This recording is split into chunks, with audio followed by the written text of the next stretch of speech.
Hello and welcome live from Channels Television's global headquarters in Lagos, Nigeria. You're watching Newsroom series. I'm Dominic Iwiwe, and today our focus would be on the North Central. But before we get into that, let's have a snippet of our top stories making the rounds at the moment. The Senate has removed Senator Natasha Akpoti-Oduaghan from the Senate Committee on Diaspora and replaced her with Senator Anyeka Mbasi, who represents Akwa Ibom Northeast Senatorial District. The decision was announced during plenary today with no official reason given for the change. Senator Mbasi is expected to assume responsibilities on the committee immediately.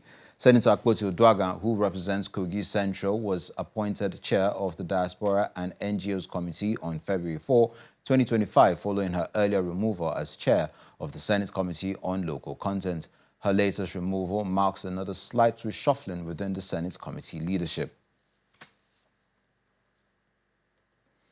The Supreme Court of Nigeria today delivered a landmark judgment affirming Senator Monday Okpebholo as the duly elected governor of Edo State, bringing to a conclusive end all legal contest arising from the 2024 governorship election. According to the governor, this definitive verdict is not merely a legal triumph, it is a solemn reaffirmation of the sacred mandate freely given by the people of Edo State. It signals the beginning of a fresh chapter rooted in unity, inclusiveness, and accelerated development.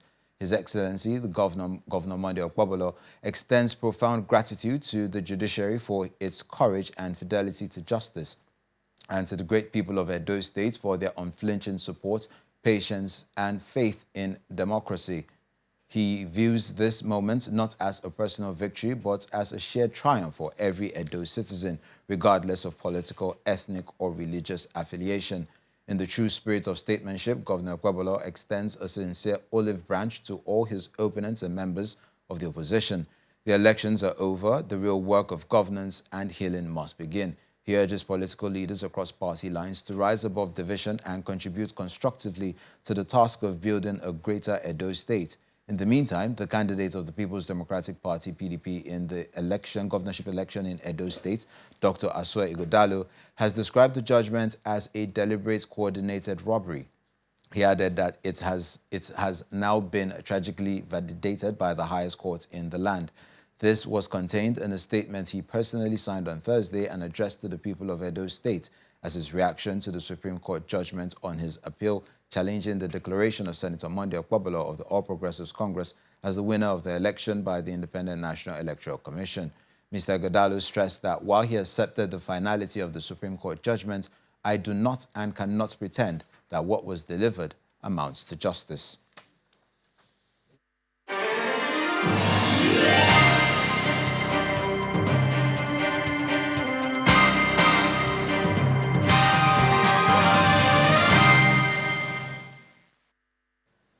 We begin in Nasarawa State, where Governor Abdullahi Sule of the state is assuring the people that the last 2 years of his administration will be the most productive of his tenure as the chief executive of the state.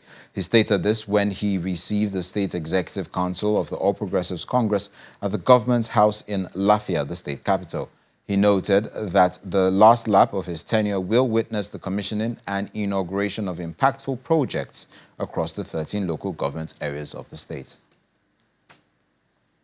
The support we are getting from the party, the encouragement we are getting from you, are actually what is making us more and more, strong to keep going, because we want to make sure that, we make you proud as our party.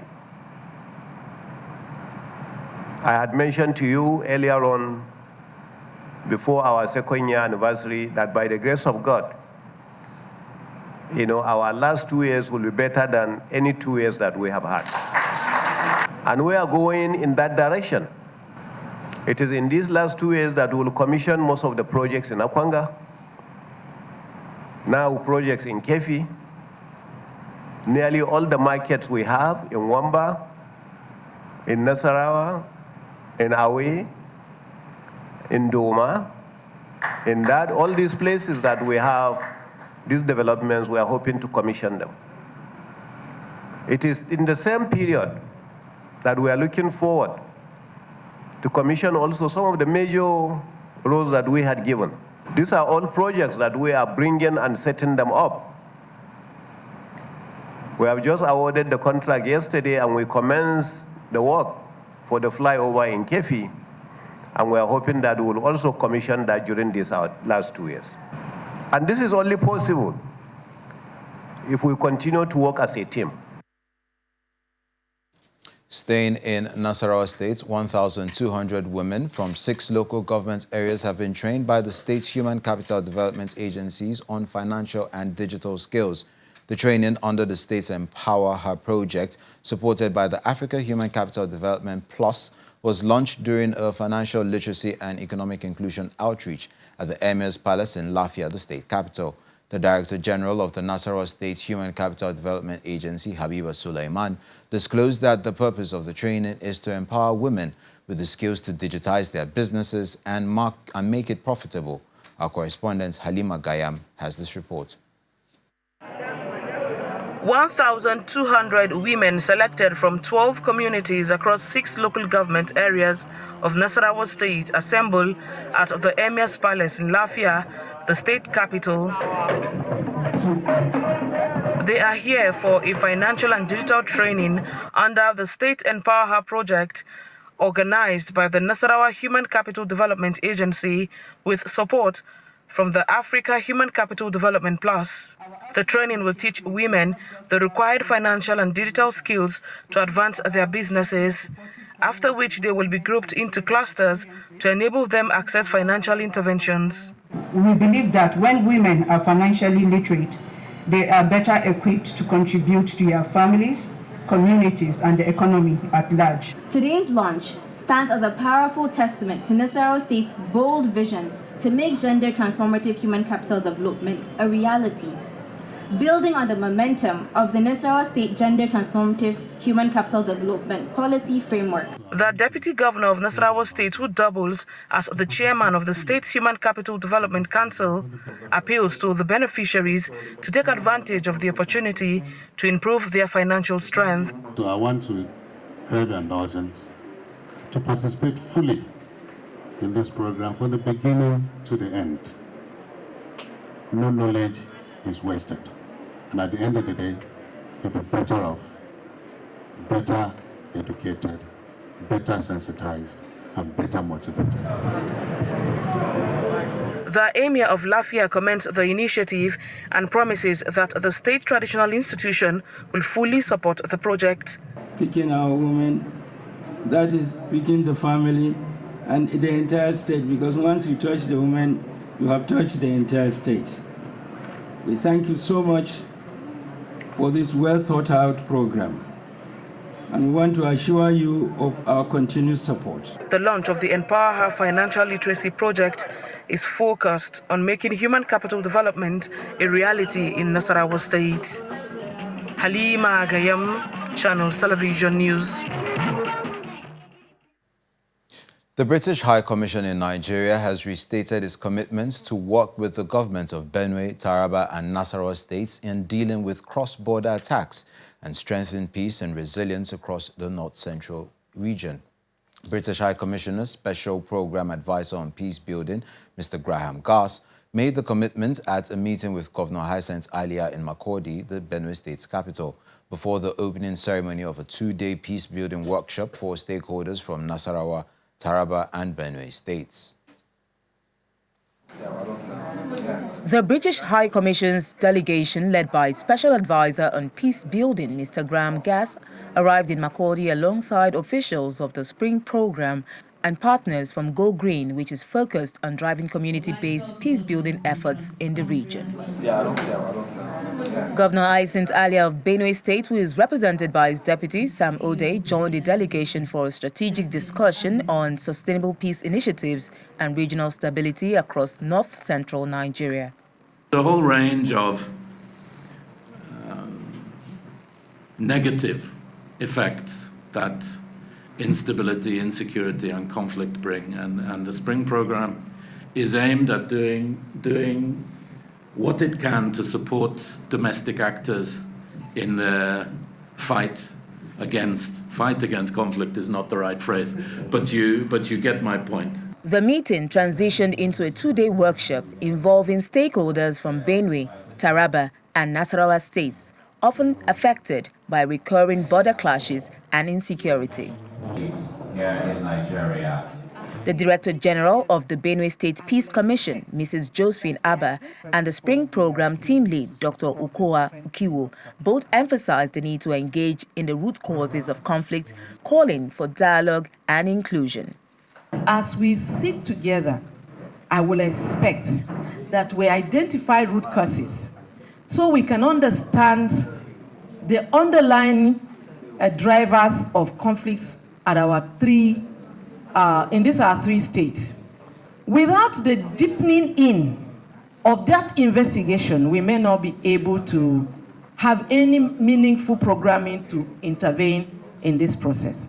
First of all, we are keen to support the strengthening of capacity of peace, security, and justice institutions and actors, particularly those who work at different levels to prevent conflict from escalating into violence, those who work to enhance security at the community level, and those who are involved in mediation and alternative dispute resolution, as well as transitional justice initiatives. Representatives from Taraba and Nasarawa states stressed the role of technology in tracking criminal elements and resolving boundary disputes. The use of drone must come in. People who are coming into these states to disturb us can be traced. We should have a defined boundary, a point that this point belongs to Nasarawa and this point belongs to Benue, likewise in Taraba and Enugu.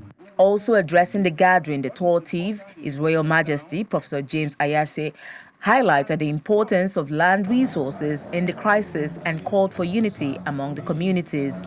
We will die and leave the land. What is important is to sit down peacefully and discuss. But when you apply force because you are in a position to do so, then agitations will arise.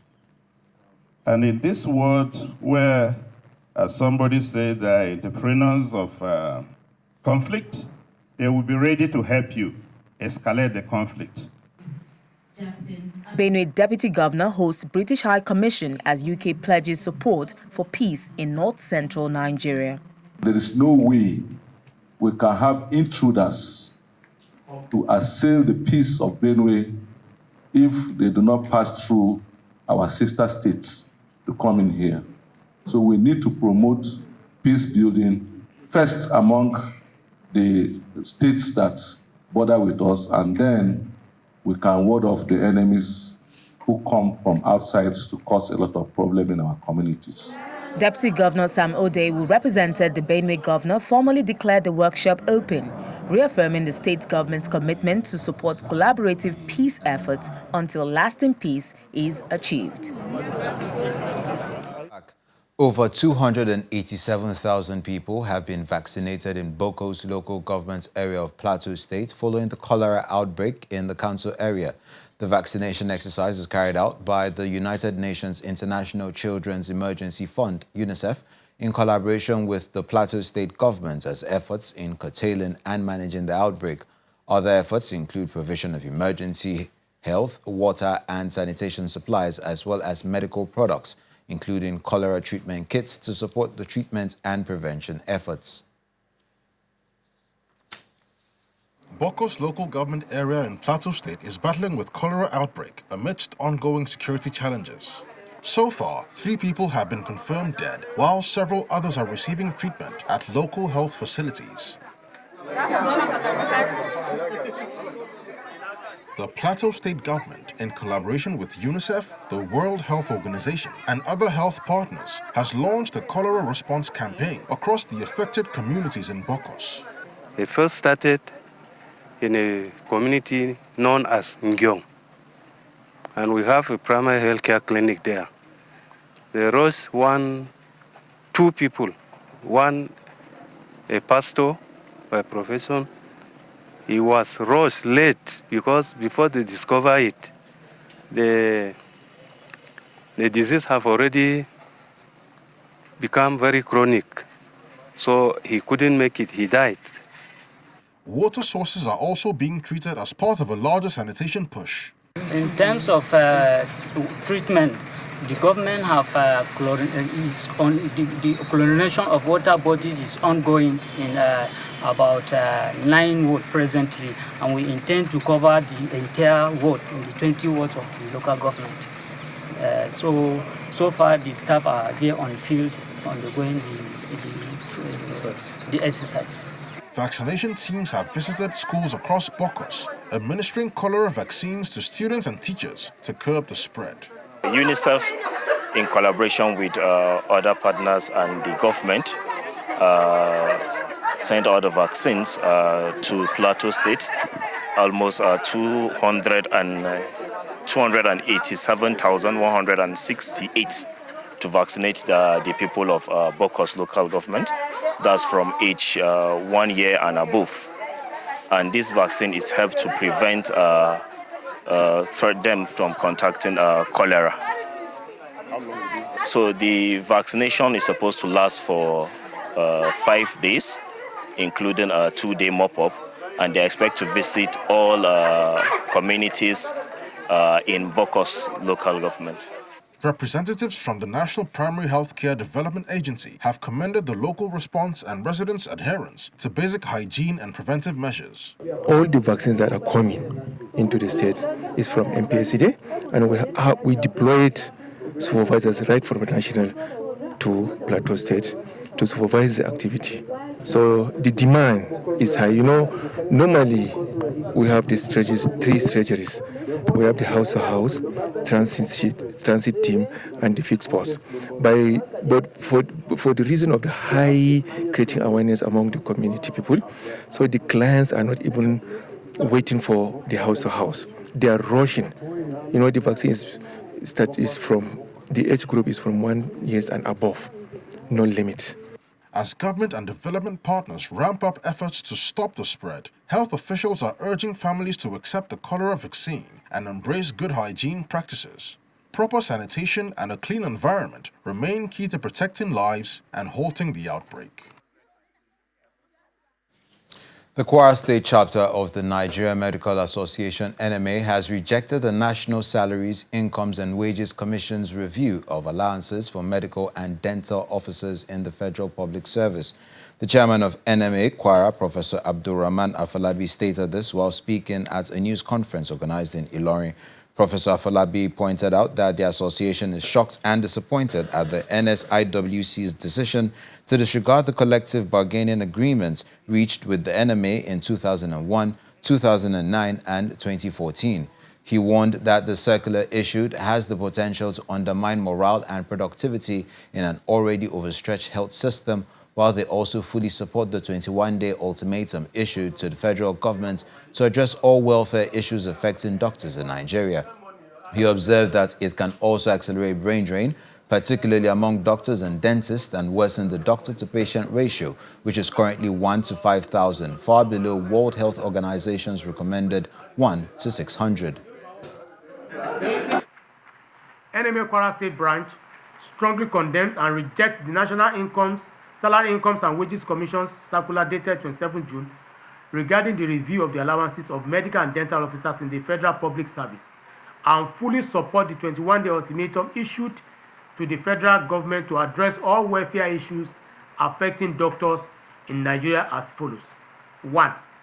Immediate withdrawal of circular on the review of allowances for medical and dental officers in the Federal Public Service dated 27 June 2025. This circular has the potential to undermine the morale and productivity in already overstretched health system and further accelerate the already brain drain, particularly among doctors and dentists. Worsens the doctor-patient ratio, which has been far below WHO recommended 1 to 600, and can also spark industrial disharmony at a time when the stability is desperately needed.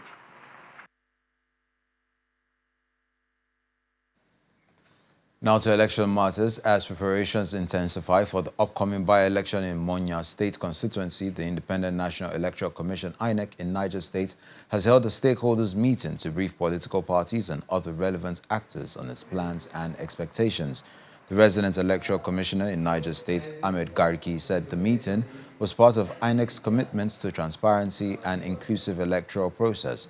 He explained that the by-election became necessary following the death of the lawmaker representing the constituency. According to the REC, INEC plans to deploy 558 officials for the election scheduled to hold on August 16, 2025. He added that 163 bimodal voter accreditation system BVAS devices, including backups, have been identified and are undergoing internal configuration in preparation for the exercise. Today's meeting is to intimate the stakeholders on the activities of INEC.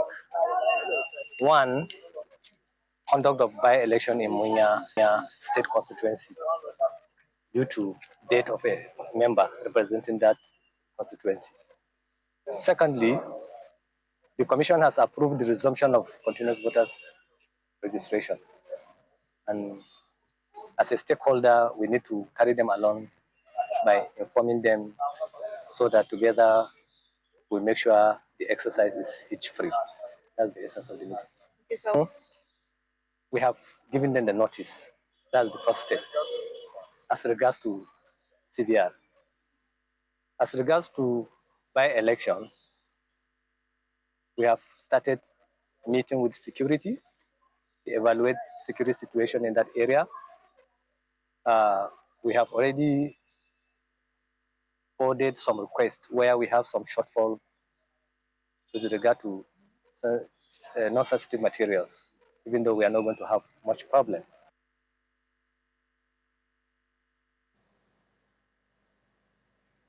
Meanwhile, ahead of election and party monitoring, officials advise political parties to submit required documents ahead of their primaries.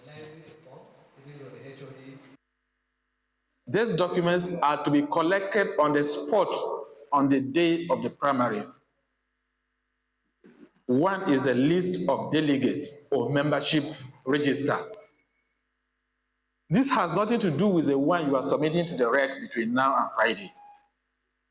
You will submit one copy to the REC between now and Friday, and the monitors will also collect another one from you on that day. Number two is a list of electoral committee members. Ideally, based on the electoral out of 2022, this list of electoral committee has to be signed by the national chairman and secretary of your parties. List of contestants. Contestant list must be provided. Party guidelines must be provided. Last but very important is the result sheet that have to be collected on the spot. As I said, I'm not speaking from my head. I've consulted the electoral out of 2022. If we don't collect this result sheet on the spot, it means you did not have primaries. And that's where we drop the anchor on this edition of Newsroom series. I'm Dominic Iriwu. Enjoy the rest of your day.